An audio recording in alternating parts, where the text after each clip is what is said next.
Look, let me start with something that might hurt a little. You know that person who cheated on you? The one who broke your heart, made you feel like you weren't enough, made you question your worth? I'm gonna tell you something you probably don't want to hear. They didn't cheat because of you. I know. You want to believe it was because you weren't attractive enough, or smart enough, or successful enough. Because if it was something you did, that means you can fix it. That means you have control. But here's the dark truth nobody talks about. People cheat for reasons that have almost nothing to do with you. And once you understand why, really understand it, two things will happen. First, you'll stop taking it personally. And second, you'll never be blindsided by it again. So let me ask you something. Have you ever done something you knew was wrong, something that could destroy everything you built, and did it anyway? Maybe you ate that whole pizza at 2 a.m. when you promised yourself you'd start eating healthy on Monday. Maybe you spent money you didn't have on something you didn't need. Maybe you said something cruel to someone you love in the middle of an argument. Here's what I want you to notice. In that moment, right before you did it, your brain wasn't thinking about consequences. It wasn't thinking about tomorrow, or next week, or next year. It wasn't thinking about the person you'd hurt. In that moment, your brain was thinking about one thing and one thing only. How do I feel better right now? That's it. That's the whole secret. That's the psychology behind every single bad decision humans make, including cheating. And I need you to understand this because we've been taught the wrong story our whole lives. We've been taught that people cheat because they're bad people. Because they're evil. Because they lack morals. But here's the problem with that story. Good people cheat. People who love their partners cheat. People who never thought they'd cheat. So if it's not about being a bad person, what is it really about? Let me walk you through something. There's this guy. Let's call him Mark. Mark has been with his girlfriend for 5 years. He loves her. She's his best friend. They have a good life together. But lately, Mark has been feeling something he can't quite name. It's not that he's unhappy with her. It's something else. At work, there's this new woman. She laughs at his jokes. She asks for his opinion. When he talks, she really listens.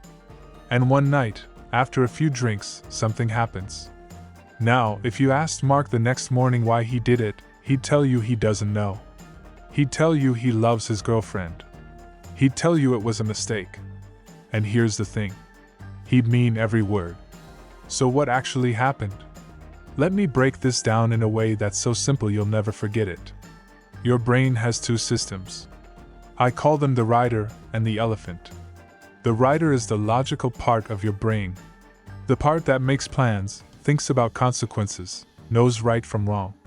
The elephant is the emotional part of your brain. The part that feels good or bad, that wants what it wants right now, that doesn't care about tomorrow. Here's what most people don't understand. The rider thinks it's in charge. It's not. The elephant is about 6 times stronger than the rider. When the elephant wants to go somewhere, the rider can shout and pull on the reins all day long. But if that elephant decides it's moving, you're moving. Now here's where it gets interesting. That elephant, that emotional part of your brain, it has 3 basic needs. 3 hungers that must be fed. The first hunger is for validation. The feeling that you matter, that you're seen, that you're important to someone. The second hunger is for novelty. The feeling of something new, something exciting, something that makes you feel alive. The third hunger is for escape. The feeling of getting away from pain, from boredom, from the weight of your own life. And here's the thing about these hungers. When they're not being fed in a healthy way, your elephant starts looking for food anywhere it can find it. Let me give you an example that has nothing to do with relationships. You know why you scroll through your phone for 2 hours before bed even though you know it's ruining your sleep? Because your elephant is hungry for escape. It doesn't want to lie in the dark with its own thoughts. So it grabs the phone. You know why you eat that 3rd slice of cake even though you're already full? Because your elephant is hungry for that hit of pleasure. Right now. Consequences be damned. You know why you say something mean when you're angry? Because your elephant is hungry for relief. for the feeling of release that comes from lashing out. Now, do you see where I'm going with this? Cheating isn't some mysterious evil that happens to bad people. It's what happens when someone's elephant gets hungry enough and they've never learned how to feed it in a healthy way. Think about Mark again. At home, maybe his girlfriend is busy with work. Maybe they've fallen into a routine. Maybe she doesn't look at him the way she used to. His validation hunger isn't being fed. Every day looks the same. Wake up, work, dinner, TV, sleep, repeat. His novelty hunger isn't being fed. Maybe there's stress, money problems, family drama, the weight of responsibility. His escape hunger isn't being fed. Then along comes someone new. Someone who makes him feel seen. Someone who represents something different. Someone who offers a temporary escape from the weight of his life. And his elephant, that 6-ton emotional beast that's been starving, suddenly sees food. Now, here's what I need you to understand. In that moment, Mark's rider, his logical brain, is still there. It's still shouting about consequences, about love, about everything he'll lose. But the elephant is starving. And a starving elephant doesn't listen. This is why people cheat even when they have everything to lose. Even when they love their partners. Even when they know it's wrong. Because the elephant doesn't care about tomorrow. The elephant cares about right now. And this brings us to something even darker. Something most self-help people won't tell you because it's not pretty, and it's not motivational, and it doesn't sell courses. Ready? Sometimes people cheat because they're trying to feel alive. Let me explain. Have you ever noticed how some people, when things are going well, when life is stable and good and peaceful, they start to feel weird? They get restless, irritable. They start picking fights or making problems where there are none. This is your brain on comfort. And for some people, comfort feels like death. See, your brain has this thing called a homeostasis mechanism. It wants everything to be stable. But here's the catch. It also needs a certain level of stimulation to feel alive. When life gets too comfortable, too predictable, too safe, some people's brains interpret that as boredom. And boredom, to the emotional brain, feels a lot like suffocation. So what does the brain do? It creates drama. It seeks stimulation. It does something risky just to feel something. This is why some people cheat in perfectly good relationships. Not because something is wrong with the relationship, but because something is wrong with how they handle comfort. They mistake peace for boredom. They mistake stability for death. And they blow up their whole life just to feel alive for 5 minutes. Now, let me tell you about another reason. And this one is going to hit close to home for some of you. Sometimes people cheat because they don't know how to ask for what they need. Think about it. How many conversations have you avoided because they were too hard? How many times have you pretended everything was fine when it wasn't? How many times have you hoped someone would just magically know what you needed without you having to say it? Here's the truth. Most people would rather cheat than have an uncomfortable conversation. Sounds harsh, right? But think about it. Having a conversation where you say, "I'm not feeling desired anymore," or "I need more excitement in our life," or "I'm struggling and I need your help." That's terrifying. That's vulnerable. That opens you up to rejection. That requires you to admit that you have needs that aren't being met. Cheating? Cheating is easy. Cheating gives you what you need without you having to ask for it. Without you having to be vulnerable. Without you having to risk rejection. It's the coward's way of getting needs met. And I'm not saying this to excuse it. I'm saying this because if you want to understand why people cheat, you have to understand this. Cheating is almost never about sex. It's almost never about the other person being better than you. It's about someone who didn't have the courage to say what they needed, so they took it somewhere else. Now let me tell you about the ego. Because the ego plays a bigger role in this than most people want to admit. You know that feeling when someone new finds you attractive? That little rush you get? That warmth that spreads through your chest? That's your ego being fed. And for some people, that feeling is addictive. Here's what happens. Over time, in a long-term relationship, The ego stops getting fed the way it used to. In the beginning, everything is new. Every look, every touch, every "I'm thinking about you" text, it's all feeding the ego.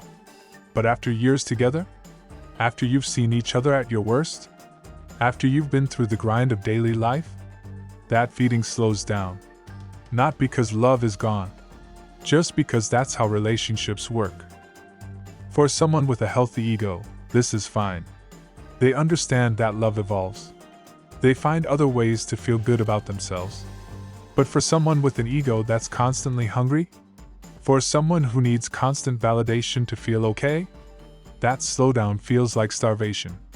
And when someone new comes along and offers that hit of ego validation, that feeling of being seen as exciting and attractive and desirable, it's like water in the desert. They're not choosing the other person over you. They're choosing the feeling of being wanted over the feeling of being taken for granted. And here's the really dark part. Most of the time, they don't even realize this is what's happening. They think they're in love. They think they've found their soulmate. They think you and them just grew apart. But really? They just got addicted to the feeling of being seen again. Now, I want to talk about something that's going to make some of you uncomfortable. Because we've been taught that cheaters are monsters. That once a cheater, always a cheater. That cheating is the worst thing a person can do in a relationship. And look, cheating hurts. It destroys trust. It breaks hearts. It can ruin lives. But here's what I've learned from studying human behavior for years. The capacity to cheat exists in every single human being. I know. You're sitting there thinking, not me. I would never. And maybe you wouldn't. Maybe your values are strong enough. Maybe your relationship is solid enough. Maybe you've built the kind of life where your elephant stays fed and calm. But here's what I want you to understand. The people who end up cheating, they're not fundamentally different from you. They're not a different species. They're not evil incarnate. They're just people who, in a moment of hunger, lost control of their elephant. And the second you can see that, the second you can look at cheating not as some mysterious evil but as a predictable human behavior with predictable causes, two things happen. First, you stop taking it so personally. You realize that someone cheating on you says almost nothing about your worth and almost everything about their hunger. And second, you start to see the warning signs. You start to notice when your own elephant is getting hungry. You start to notice when your partner's elephant might be starving. You start to understand that protecting your relationship isn't just about trust and love. It's about making sure both elephants are fed. Now, let me give you something practical. Because understanding why people cheat is one thing, but using that understanding to protect yourself and your relationships? That's the real gold. Here are the 5 hungers you need to watch. Number 1. The hunger for being seen. Everyone needs to feel that someone notices them. That someone cares about their day. That someone sees when they're struggling or when they're happy. When this hunger goes unfed for too long, people become vulnerable to anyone who looks at them like they matter. Number 2. The hunger for being desired. Not just loved. Not just appreciated. Desired. Wanted. Chosen. This is different from being seen. This is about feeling attractive, feeling like someone would still pursue you, feeling like you still have it. When this hunger goes unfed, people start wondering if they're still attractive. And wondering leads to looking. And looking leads to finding. Number 3. The hunger for novelty. New experiences. New conversations. New feelings. New energy. Relationships get comfortable. Comfortable is good. But comfortable can also feel like a cage if you don't inject novelty. When this hunger goes unfed, the new person at work, or the friendly neighbor or the old friend who just got in touch starts to look really interesting. Number 4. The hunger for escape. From stress. From responsibility. From the weight of being an adult. From the same problems you've been dealing with for years. Everyone needs a break from their own life sometimes. If they can't find that break in healthy ways, they'll find it in unhealthy ones. Number 5. The hunger for power. This is the one nobody talks about. But some people cheat because it makes them feel powerful. The secret. The control. The ability to have something someone else doesn't know about. This is usually about deep insecurity. People who feel powerless in their lives sometimes create secrets just to feel like they have some control. Now, here's what I want you to do with this information. If you're someone who's been cheated on, I want you to look at this list and understand something. Their cheating wasn't about you failing to feed these hungers. It was about them failing to communicate their hunger and failing to control their elephant. You could have been the most attentive, most desirable, most exciting partner in the world, and if their elephant was hungry enough, they still might have strayed. Because here's the truth that's hard to accept. Some people are just bad at feeding their own elephant. They rely on their partner to do it. And when their partner can't or won't, they look elsewhere instead of looking inward. If you're in a relationship right now, I want you to look at this list and ask yourself some honest questions. When's the last time you really saw your partner? Not just looked at them, but saw them? When's the last time you made them feel desired? Really desired, not just comfortable. When's the last time you brought something new into your relationship? A new experience, a new conversation, a new way of being together?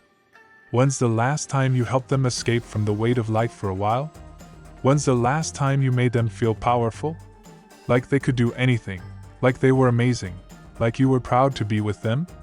I'm not saying you have to be responsible for feeding all their hungers all the time.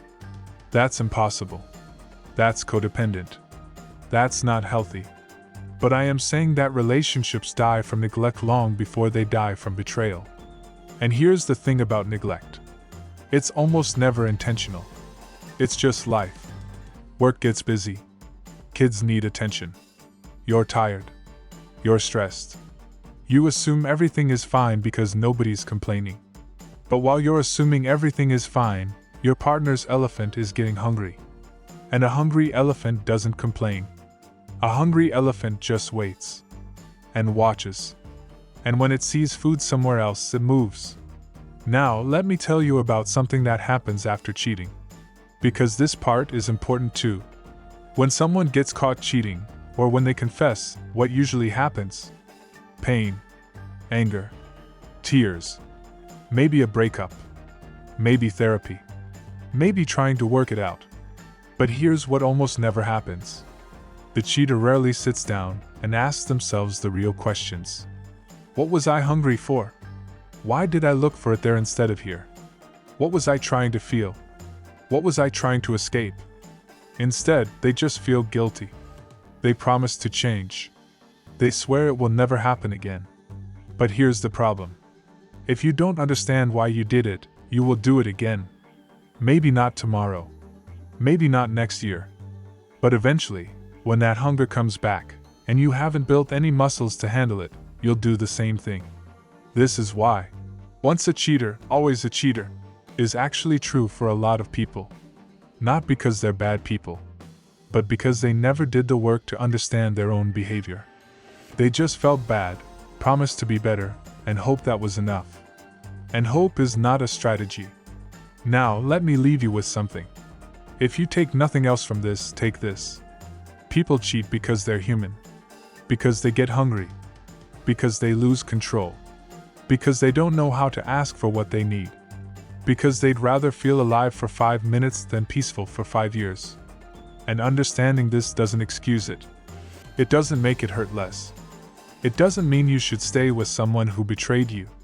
But it does mean you can stop making it mean something about you. Their cheating is their story. Their hunger.